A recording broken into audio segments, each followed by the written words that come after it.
Bonjour et bienvenue dans l'almanach des Fées Célestes. Je suis Claire Henrion, montreuse d'étoiles et astrologue. Et dans cette deuxième vidéo, nous allons faire les commentaires astrologiques pour la période du 26 janvier au 1er février 2026, la deuxième phase de la première lune d'hiver nord, été, sud, soit du premier quartier à la pleine lune. Alors, c'est parti. Ouais, je suis Clément Rayon. Montre étoiles, vous avez le bulletin astronomique en première partie de ce couple de vidéos, astronomie, astrologie.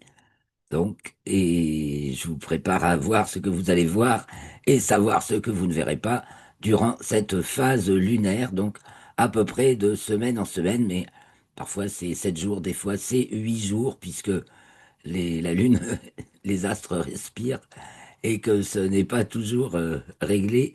Il n'y a rien qui est réglé comme du papier à musique, mais c'est merveilleusement bien réglé. Mais il y a tellement de cycles qui interfèrent que ça échappe à toute logique linéaire.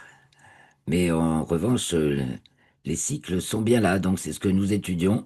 Et nous étudions voilà, les thèmes astrologiques dans les 4 référentiels du Soriastre, ce qui est une exclusivité rocastre suite à une extraordinaire découverte il y a déjà plus de 30 ans qui permet de relier les sphères astronomiques aux référentiels astrologiques tels que définis par Jean-Pierre Nicolas, le sujet, l'objet, la relation et l'intégration, qui permettent à eux quatre de faire le tour d'une question, les différents points de vue strictement nécessaires et suffisants pour faire le tour d'une question. Eh bien, on les retrouve dans les systèmes de coordonnées astronomiques et donc c'est très intéressant, ça révolutionne complètement l'astrologie d'avoir cette vision du même instant dans 4 référentiels. Donc le référentiel du sujet qui est centré sur soi-même, donc dans sa sphère locale, ce qu'on peut observer dans notre ciel. Il y a la sphère de l'objet qui est la sphère équatoriale centrée sur le centre de la Terre, avec comme repère l'équateur, donc où on mesure en ascension droite et déclinaison par rapport au plan de l'équateur.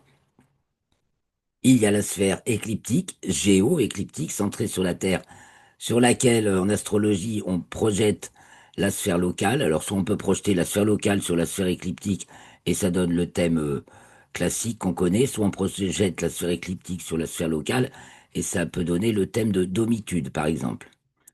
Mais voilà, nous on fait le thème géo-écliptique classique en sphère relation, dans le référentiel relation, en tenant compte des latitudes des planètes. Et il y a la sphère héliocentrique, donc centrée sur le Soleil. C'est la sphère de l'intégration. En réalité, voilà, c'est le point de vue du Soleil. Les planètes tournent autour du Soleil. Mais je vois que je suis rejointe par Christophe. Salut Christophe. Ravi d'être avec toi alors pour ces commentaires astrologiques. Ça tombe bien. Tu m'entends? Oui, Ah, génial. bonjour. Bonjour. Eh bien, on va pouvoir continuer. Là, je présentais un petit peu pour les nouveaux arrivants. Alors, merci vous tous qui suivez cette chaîne. Merci aux abonnés. Merci pour vos likes, vos commentaires, vos partages. Ça me fait toujours chaud au cœur d'avoir à répondre à quelques commentaires. Et ben, on va essayer de faire grossir la chaîne. Donc, si vous n'êtes pas encore abonné, abonnez-vous. Merci beaucoup. Et nous allons continuer donc en regardant les thèmes essentiellement de cette période. Et il y aura peut-être quelques autres choses à regarder ensemble. Donc je vais partager l'écran. Tu vas bien, Christophe? Alors, où t'en es, toi? Ça va, je suis épuisé. Ah ben, Ah, ah,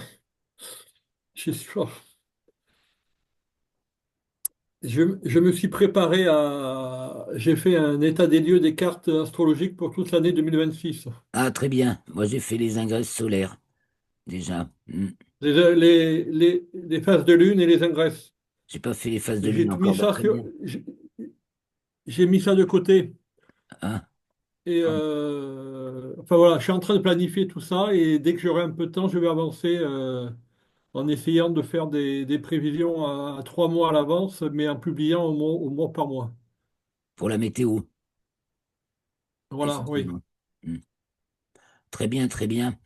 On pourra se faire éventuellement un petit tour. Moi, j'ai fait que les ingresses solaires. Ça permet déjà d'avoir une idée de l'année quand même. Si on va voir de mois en mois. Ouais. Alors, on va repartir du premier quartier, mais on va peut-être retourner voir ce qui était contenu dans la nouvelle lune. Et on ira voir jusqu'à la pleine lune, bien entendu, la lune des neiges qui se produit dans le 14e degré du signe du Verseau pour du Lion pour la lune et du Verseau pour le soleil. Alors au premier quartier, évidemment, on peut retrouver on l'a déjà un peu commenté dans le bulletin précédent, enfin non, dans les commentaires astrologiques précédents. Donc ce qu'on va voir là, ce qui tient depuis ce début janvier et qui vient de passer de Capricorne à Verseau, c'est le grand amas là. Et maintenant, c'est dans l'ordre Mars, Pluton, Soleil, Mercure, Vénus, enfin ou plutôt Vénus, Mercure, Soleil, Pluton, Mars. Donc, on a eu la conjonction supérieure de Vénus au Soleil le 6 janvier. La conjonction Soleil-Mars, donc nouvelle Mars, c'était pleine Vénus. Nouvelle Mars, le 9 janvier. Alors, opposition de Jupiter, le 10 janvier. Alors, on voit maintenant que Jupiter est lâché. Là, avant, il était à l'opposition de Lama, tant qu'il était en Capricorne, Lama. Lama étant tout passé en Verseau, ayant rejoint Pluton au début du Verseau. Donc on a aussi nos Mercure, Vénus et Mars sont conjointes à Pluton, quasiment simultanément, enfin, dans cette période-là, aussi bien en géocentrique qu'en héliocentrique. Et donc ensuite, on a eu la conjonction supérieure de Mercure, donc pleine Mercure, le 21 janvier, avec le Soleil qui est entré dans le signe du Verseau le 20 janvier. Et on a eu la conjonction Soleil-Pluton, donc nouvelle Pluton, le 23 janvier. Donc on est gratiné, hein. On a un amas, donc grand pouvoir, Soleil, Mars, Pluton. Ah oui, alors donc je vous montre le RET. Voilà, le Soleil, Mars, Pluton, c'est le grand pouvoir. Le pouvoir du roi, le pouvoir du guerrier, le pouvoir du sorcier, le pouvoir de représentation, si vous voulez, pour la fonction solaire, le pouvoir de l'existence pour la fonction martienne, le duo-duel de l'existence. D'ailleurs, on part de là. Voilà, et on se confronte à c'est semblable en fait, voilà, qu'on va reconnaître dans le soleil, ce qui est semblable, et ce qui est différent, multiple, inconnu, eh ben c'est Pluton, c'est la transcendance, c'est tout ce qu'on ne voit pas, mais qui fait toute la texture en fait de l'existence. La texture étant Saturne et Neptune qui sont en train de passer du signe des poissons au signe du bélier, sont déjà en bélier en héliocentrique, et elles ont été conjointes le 11 décembre en héliocentrique, et Neptune entre dans le signe du bélier définitivement, parce qu'elle avait déjà fait une première incursion en 2025, elle y rentre le 26 janvier. Et Saturne va y rentrer le 11 février. Et ensuite, elles vont être conjointes en géocentrique le 20 février. Donc, c'est deux planètes qui font la consistance, tout tout ce qu'on ne voit pas, tout le marais, hein, c'est, c'est la matière qui travaille là, ça travaille sans lumière, hein, vous voyez, c'est non air, non solaire.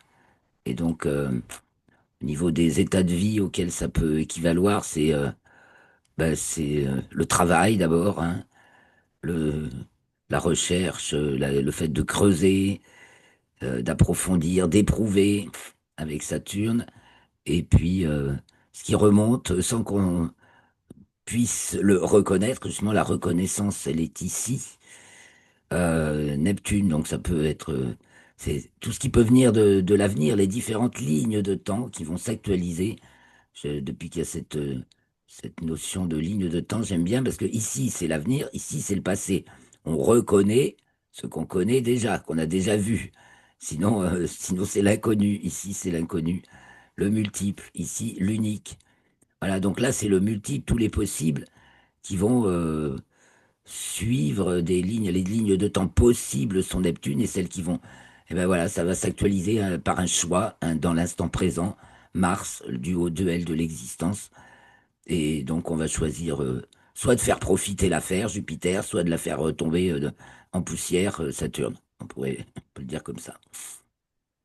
Voilà un petit peu. Donc on a cet amas grand pouvoir. Alors celui qui a le grand pouvoir est souverain. Justement, là, il va être vraiment question de souveraineté. La souveraineté, donc, est passée, on est à la frontière Capricorne-Verseau. Donc, on passe du chaos à un début d'organisation, en fait. Et ça va vite parce qu'il y a Mercure et Vénus avec et que ça concerne ben, donc les créatures que nous sommes, les belles personnes et bon, tout ce qui fait société, en fait, hein, tout le monde. Alors, je reviens un peu sur les thèmes, on reviendra peut-être à ça plus tard. Et donc, maintenant, ça y est, notre amas, il est passé en Verseau.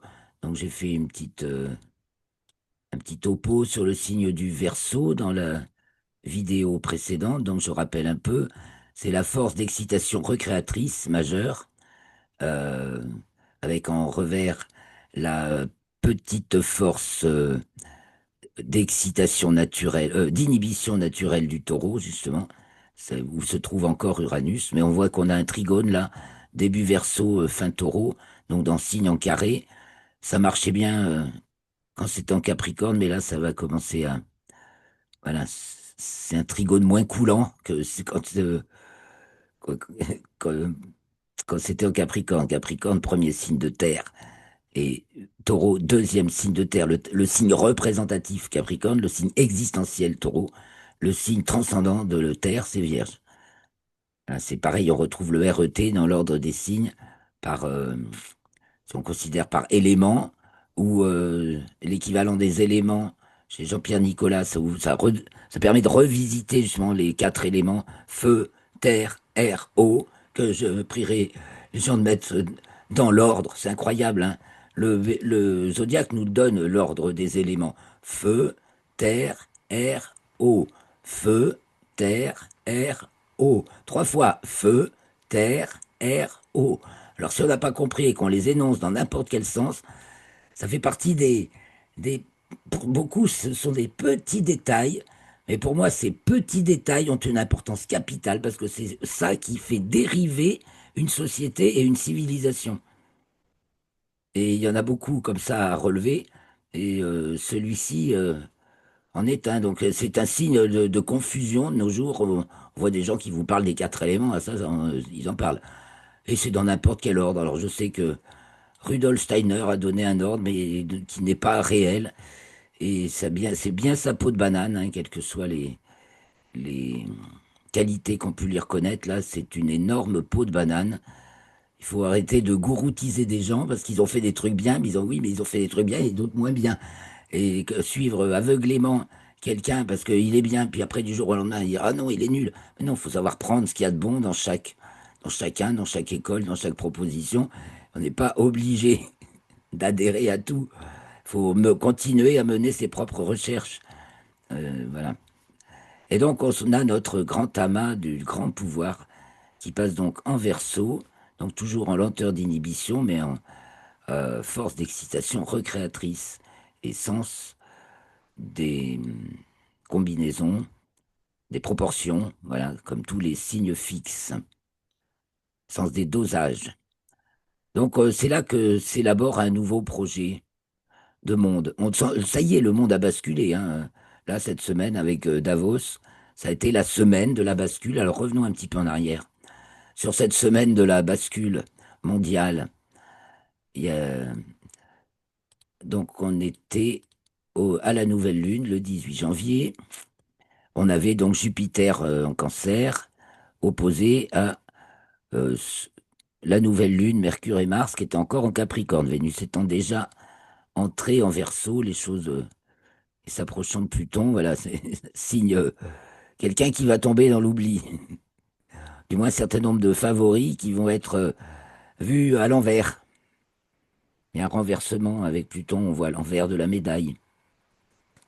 On voit ce qui est caché derrière, on voit tout.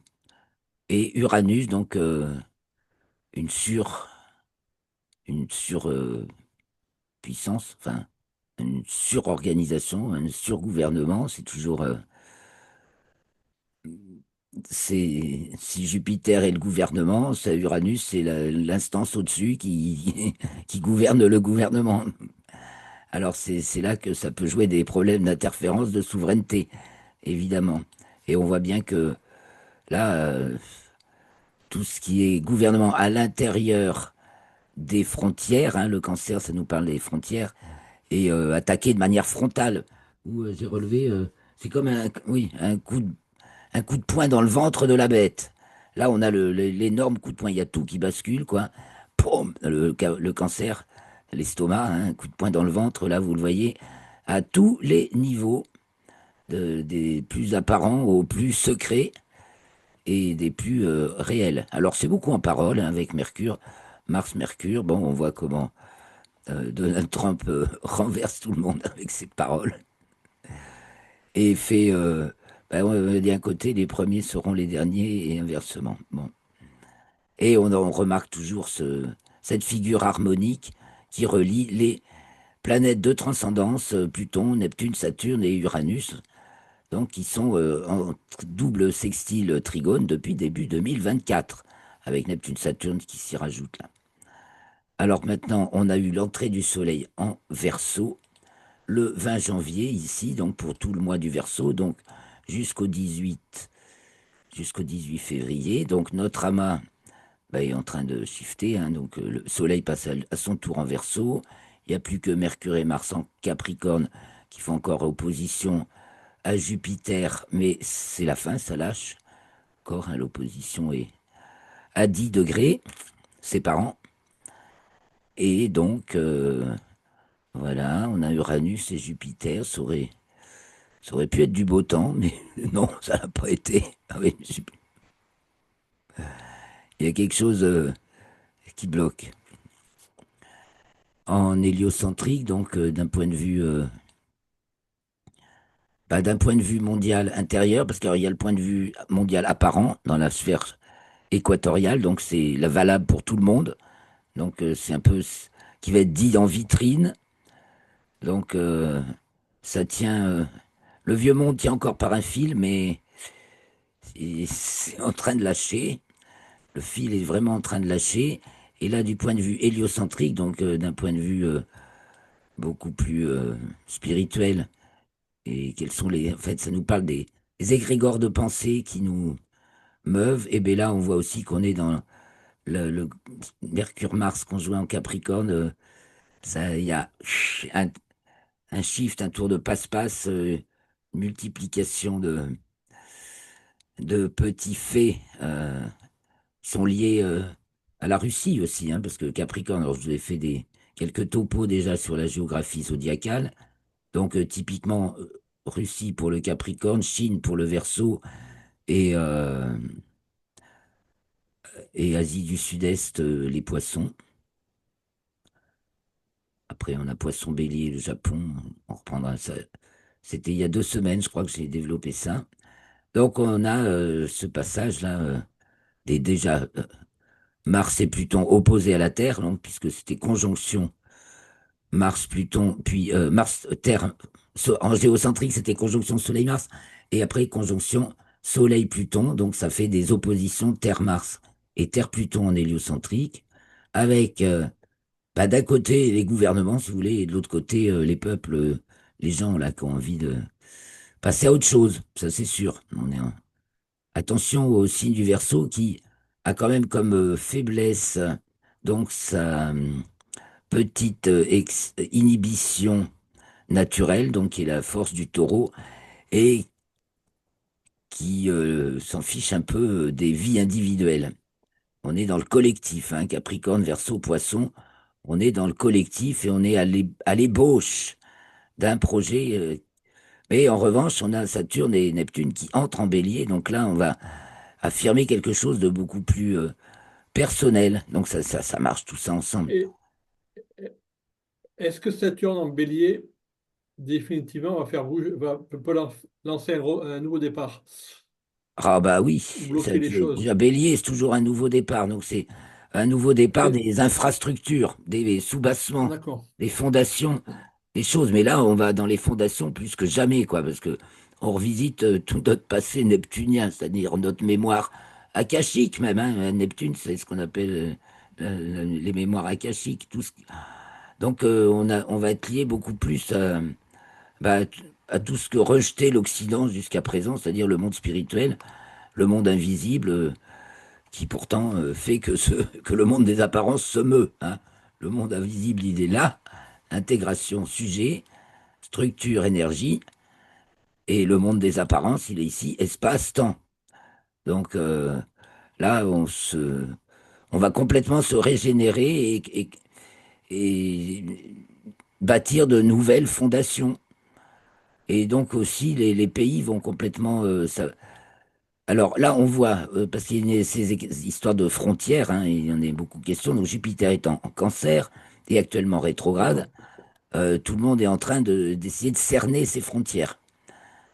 Bon, il y a un truc qui lâche, après on va se retrouver, donc on va voir passer très vite, là, Donc, en fait, les choses sont bloquées là avec Jupiter rétrograde tant qu'elle est opposé, mais ça se débloque tout de suite, là, paf, la Lune entre en bélier le 23 janvier, c'était hier. Et ça y est, l'opposition, elle est lâchée parce que tout le monde est entré en verso. Ça y est, Mars est entré en verso aussi. Le travail est intégralement verso ici. En plus, la Lune est conjointe à Saturne-Neptune. C'est tout en haut. Et Jupiter est tout seul en bas, en deux. Existence de l'intégration. Alors, ça nous parle de manger. Hein. Jupiter en cancer en deux, si ça ne parle pas de se remplir l'estomac. Paf, féral. Alors, sans aspect. Avec juste aspect, joli aspect, enfin, aspect harmonique. Trois paquets, simplement. Lune, Saturne, Neptune.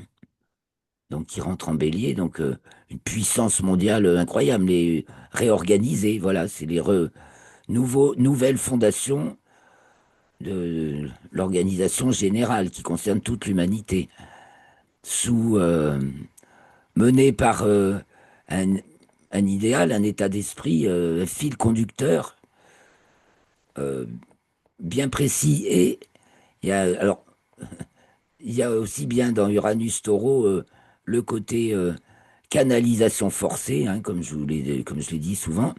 Il y a aussi quand même le côté bah, idéal, justement, les qualités du taureau qui sont relatives à la vie, justement, au nourrissement, euh, à faire grandir, faire croître et nourrir essentiellement, c'est le taureau. Deuxième signe de terre. Sur Terre, quand tu es vivant sur Terre, faut manger. Et puis, on a cet extraordinaire amas du grand pouvoir avec Vénus et Mercure, donc les deux rapides en verso. Donc, on voit que ah bah, ça change de figure. Hein.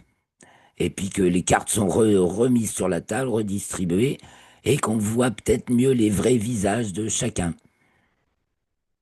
Et puis là, maintenant, bah, tout ce qui tenait encore par cette opposition, ça tenait encore un peu comme par un fil. Ben, je pense à l'Union européenne, je pense au gouvernement de la France en particulier. Là, ça y est.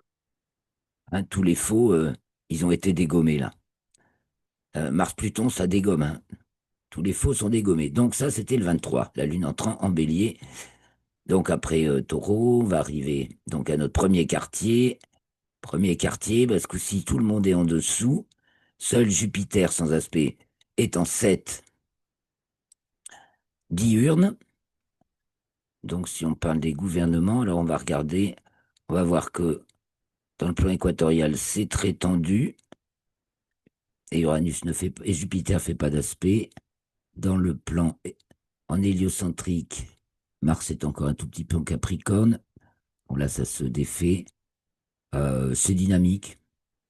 Et puis que ça titille, là, Vénus et Mercure titillent Saturne et Neptune. Donc, il y a des personnages dont les tribulations sont révélées, plus ou moins, qui essaient encore de se défiler d'une manière ou d'une autre, ou d'afficher, de s'afficher d'un autre camp, on va savoir.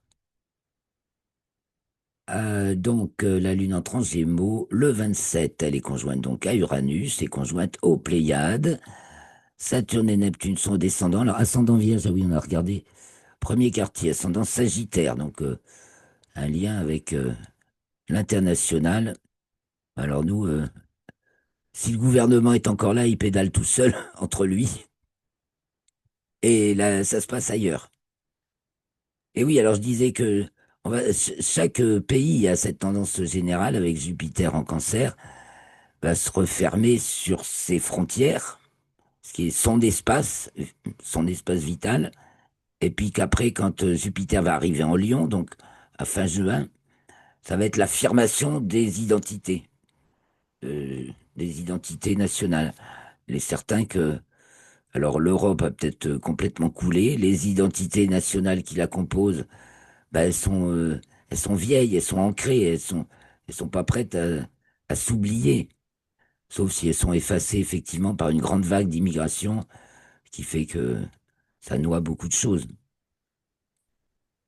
Alors, dans ce thème du premier quartier, c'est un carré de la Lune à Toulama, donc une certaine, un certain inconfort de, puis ça parle des ressources, quoi, hein, parce que là, ça concerne la 4. On a les ressources, toutes les ressources bancaires aussi cachées, hein, parce que là, en deux, tout notre amas est en deux en verso. Ceux qui détiennent, et ça nous parle de la grande finance et le, le malheur qu'elle fait sur les êtres vivants, hein. Donc, ça va peut-être faire partie des choses moins, dont on va parler. On parle beaucoup pas de la réorganisation, je vous ai dit, hein, le Capricorne, c'est le chaos. Là, c'est vrai que ça y est, le monde, avec le Capricorne, c'est le chaos primordial, hein, la matière première. Donc, tout est redistribué. Maintenant, on se tourne vers l'avenir, Et, maintenant, ça c'est sûr. et- et il y a eu le Conseil de la paix là, qui a été créé cette semaine. Ouais, alors justement, Euh, alors, la signature a eu lieu quand Jupiter est exactement au fond du ciel. alors, là où ça s'est signé, à À Davos. Davos. D'accord, c'est un signe. Bah, ça campe un nouveau terrain. Et donc, à Jupiter, sans aspect, tout au fond du ciel. Ben, Ouais. intéressant. Ben, les quatre, c'est la représentation de l'espace, je vais dire. De l'objet. Oui, c'est là qu'on définit son espace, justement. Donc, c'est un nouveau terrain d'entente, hein, parce que, a priori, Et, avec Jupiter, on s'entend pour faire quelque chose ensemble. et, et il y a un aspect favorable à la Lune. Il y a un aspect favorable Lune-Jupiter. À ce moment-là, ah ouais, donc ça semble prometteur. Donc, c'était hier, c'était donc le Ce 23. qui signifie que la Lune, ce qui signifie entre parenthèses que la Lune est en sextile avec le milieu du ciel. C'était un petit peu, c'était en début de journée, le 23. C'était un trigone, alors. C'était quand la Lune était en Poisson, alors, pour faire un trigone Ouais, à Jupiter. elle était en Poisson au trigone de Jupiter qui était D'accord. sur le fond du ciel. Yes. Et donc, elle était en 11, peut-être, ou en 12. En Elle 12. était en Poisson En et 12. je ne sais pas si la conjonction au nœud nord était trop large ou pas en fait. Il faudrait voir.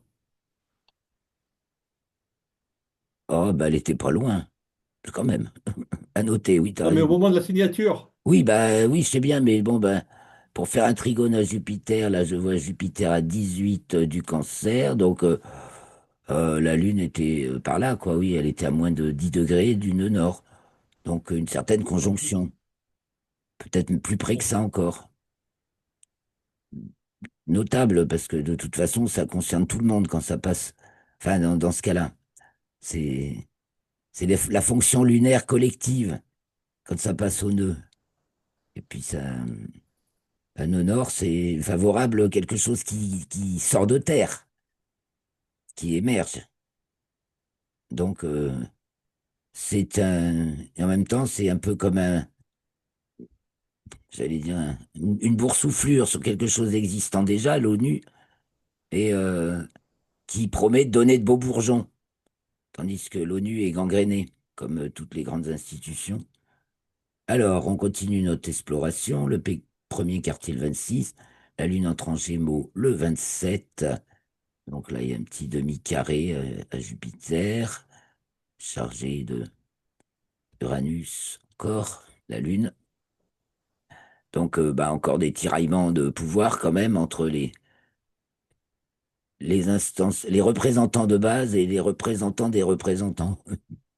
Ceux qui se prennent pour des dieux, enfin, ou ceux qui sont inspirés par Dieu. On a les deux avec Uranus. On a aussi bien ceux qui euh, se prennent pour Dieu et ceux qui sont inspirés par Dieu. Donc en Hélio, bon, on a regardé un petit peu, j'avance. La Lune entre en Cancer le 29 janvier. Alors j'aime mieux vous dire qu'il s'en passe, hein, le 29 janvier. On peut regarder un peu la fiche, d'ailleurs résumée, que j'ai déjà présentée dans le bulletin astronomique. Donc déjà, pour l'entrée de la Lune en Cancer, paf, Jupiter au milieu du ciel, sans aspect. Tandis que la Lune fait un carré en 9 à Saturne et Neptune. Il y a une grosse envie vraiment de prendre un grand bain pour tout laver. Mais est-ce qu'on peut? Hein, il y a la Lune en Cancer en 9. C'est un bain, bien sûr, plus spirituel pour laver tous les. Il y a quelque chose de nettoyage, de rédemption, ça se fait pas tout seul, hein, puisque c'est un carré, on n'est peut-être pas prêt encore, ou du moins ça faut se forcer un peu à se jeter à l'eau parce qu'il y a des gros monstres, Saturne et Neptune. En tout cas, on est peut-être aussi individuellement, personnellement, touché justement par tout ce qui. Ça nous remue les tripes à tous, quoi, tout ce qui se passe. Donc, bousculé, bouleversé dans ses petites habitudes, en 6, hein. Il faut remettre beaucoup de choses en question pour rester en santé, mais faut une bonne santé mentale, en fait, pour résister. Bon, il y a ce qu'il faut pour avoir une bonne santé mentale, là, ici. Et le Soleil fait demi-carré. Donc, la Lune fait un carré et le Soleil demi-carré à Saturne, Neptune. On va voir que donc le marais va être fortement remué. Et ici, en Hélio, donc c'est le grand pouvoir, toujours, hein. On est vraiment là. Le pouvoir, voilà, les instances de pouvoir sont en train d'être complètement s- réorganisées. Et ben, ça, c'est déjà passé, là, c'est shifté, ça y est, c'est fait. Maintenant, il suffit de ouvrir les yeux pour s'en rendre compte et accepter. Voilà, il y a peut-être là, on voit dans le carré de la Lune, là, c'est dur à gober pour beaucoup, quoi, parce que si on s'y attendait pas, si on était encore fixé, tiens, il n'y a qu'à voir. Dans le monde de l'objet, eh bien, c'est très tendu. C'est la tension extrême, hein. Et la différence, voilà, si on voit la situation dans le plan équatorial, centre du référentiel, le centre de la Terre, c'est un point de vue abstrait, mais universel, celui dans lequel on tire les ascensions droites et les déclinaisons pour euh, établir une position justement valable pour tous de la position des astres. Ben là, c'est tendu, hein, mais grave. Il n'y a pas d'issue, ça craque. Bon, en relation, ça passe parce que justement, il y a de l'esprit. Hein, il y a un souffle nouveau de l'esprit qui nous irrigue sans cesse depuis 2024. Ça nous lâche pas, on est protégé. Donc les choses avancent quand même. Et en héliocentrique, ben, ça bouge, voilà. C'est dynamique, là. Et on a Saturne-Neptune qui résolvent l'opposition Terre à Soleil-Mars. À Mars-Pluton, pardon. Alors que là, bah oui, ça fait, il y a un carré à la Lune. Il y a une tension avec les luminaires, hein. Tout est en train de changer. On éclaire. Ça éclaire toutes les exactions qui étaient sous le tapis.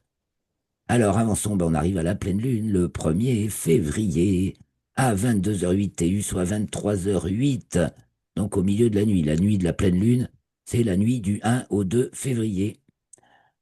Ça, Et donc, paf, la lune en lion, co- opposée à tout l'amas, yes. Là, c'est température, à température, oui, fria, très froide alors. Parce que la lune en lion, on va voir. s'il y a une température exceptionnelle, Soleil, Mars, le grand pouvoir en Verseau avec Vénus, Mercure, il y a quelque chose de remarquable, Jupiter, d'exceptionnel.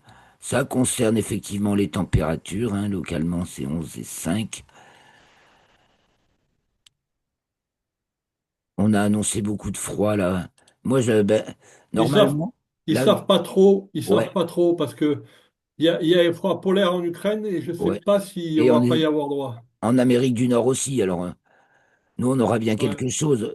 On l'avait, là, moi, je m'y attends. Normalement, on a eu euh, fin novembre, donc montée de pleine lune, deuxième phase de la lunaison, un coup de froid. Fin décembre, montée de la pleine lune, un coup de froid. On arrive fin janvier, un coup de froid. Sur la deuxième phase, On va voir. la pleine lune, c'est là que c'est s'exprime au plus complètement ce qui est contenu dans la saison, évidemment dans le thème de la nouvelle lune, mais avec Soleil Mars en Verseau, c'est pas réchauffant pour nous, hein. Dans l'hémisphère sud, oui, c'est réchauffant, mais pas chez nous. Et voilà, avec peut-être un changement. On a ici un carré, bah, Uranus qui arrive à son carré, mais c'est pas Uranus, Mercure-Uranus. Ah, donc ça va concerner un petit peu les médias qui doivent vraiment plus savoir quoi dire, les médias officiels, mais qui continuent à inventer du narratif navrant d'ailleurs, voire dangereux. C'est terrible. Alors, c'est là le bon thème. Non. La Lune est entrée en Lion au début de la journée. Je sais pas pourquoi c'est mon thème du avant. C'est pas juste. Faut le regarder avant la pleine Lune. Et donc, quand la Lune entre en Lion, eh bien, on a notre paquet au fond du ciel. Et il va y avoir aussi justement la grande manifestation des patriotes le 31 janvier à Paris. Je pense que Pour, ça va secouer là, hein. Il devrait y avoir du monde.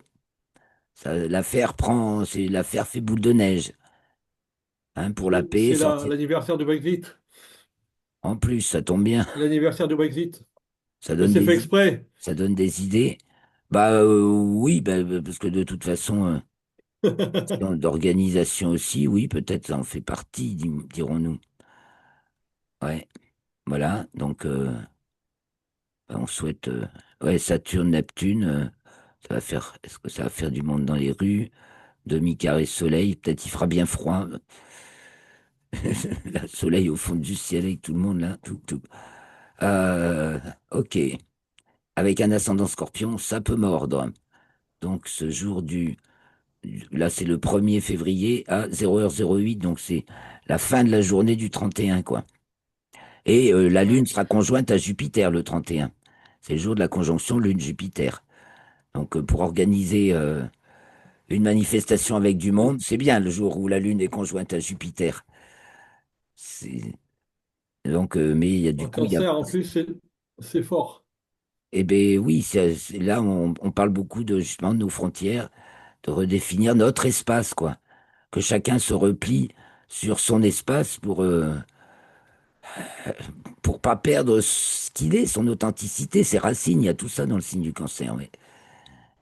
Et pouvoir se projeter dans l'avenir avec, avec un projet, justement, avec quelque chose derrière. Parce que plus t'en as derrière, plus tu peux voir loin devant.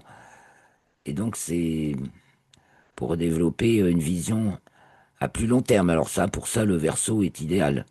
Là, avec le Verseau, grand pouvoir en Verseau, avec Vénus et Mercure, on définit des projets à long terme, ce que savent parfaitement bien faire la Chine avec ses grands plans. Voilà, nous, évidemment, là, des plans en France, on n'en a plus depuis longtemps.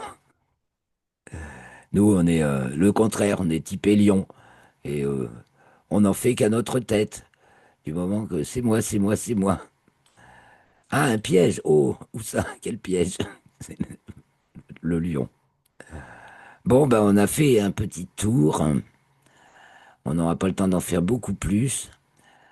De cette période extraordinaire, bien sûr, dans laquelle, bah, accrochez-vous au bastingage, bien sûr, hein, ça chavire. Hein, on voit le chavirement, il est déjà indiqué avec Saturne et Neptune. Donc ça dépend à quoi on s'accroche dans la vie, parce que si on a un bel idéal, ça roule, hein, on est content, parce qu'on voit qu'enfin, tout ce qui allait mal dans ce monde est en train de se réorganiser. C'est vrai, on voit la surforce, on dit que Trump fait la paix par la force, évidemment, de main de maître. Qui prend la main dans le jeu de cartes? Qui prend la main, en fait? Évidemment que là, du coup, Uranus prend la main. Prend la main en souplesse, hein, et avec toutes les aides célestes. Parce que, évidemment, ceux qui roulent pour eux tout seuls ne peuvent pas invoquer. Ils y pensent pas et de toute façon, ils iraient pas loin. Il faut y aller avec soi-même et avec le cœur, un cœur divin. Ça paraît évident. Donc, on voit des chefs d'État qui sont préoccupés par leur pays et le mener comme on mène son navire, comme chaque capitaine doit mener son navire, aussi bien à notre échelle individuelle qu'à l'échelle mondiale, collective et territoriale. N'est-ce pas, Christophe? Je vais arrêter le partage alors. Et je vais vous saluer. T'as encore un truc à nous dire? Il nous reste 1 ou 2 minutes. J'ai plein de choses, mais je ne sais pas par où commencer. Bon, Ah, bah alors, faut les écrire. voilà. Ah, alors moi, je vous signale Ouais, que mais j'ai mis en voilà. ligne, du moins le début de mon article sous forme de diaporama sur les conjonctions Saturne-Neptune et leur récurrence. Donc, la question était de savoir tous les combien Saturne et Neptune se Oui, retrouvent au alors, même degré en conjonction. Donc, minimum 12 000 ans, 12 500 ans. Mars, Quelqu'un. dans le thème du Conseil de la paix, Mars était au sextile exact de Saturne-Neptune. Alors, est-ce que c'est un coup d'envoi? Hmm. Bah, c'est un signe aussi, oui. Ouais, ouais. Bah oui, ça fait actionner. Ça, là, tu fais actionner. C'est comme Voilà. actionner une très grosse machine. Très, très, très, très, très, très grosse Mm. machine qui concerne l'ensemble de D'ailleurs, l'humanité, Neptune et ses infrastructures d'organisation sociale. d'ailleurs, certains à l'ONU commencent à avoir peur. Bah oui, s'ils sont pas, c'est qu'ils commencent à ouvrir les yeux, ils se réalisent que ça y est, la carte est retournée et que comment il Ouais. fonctionnait, ça marche plus. On est parti dans autre chose, ça y est, c'est parti. Alors oui, je fais comme Ufotini, que j'adore enfin, les directs des lancements spatiaux avec Ufotini, qui est très instructif et très très très marrant à suivre. Alors on vous laisse les amis. Portez-vous bien, très bonne semaine. Merci pour vos likes, vos commentaires et vos partages.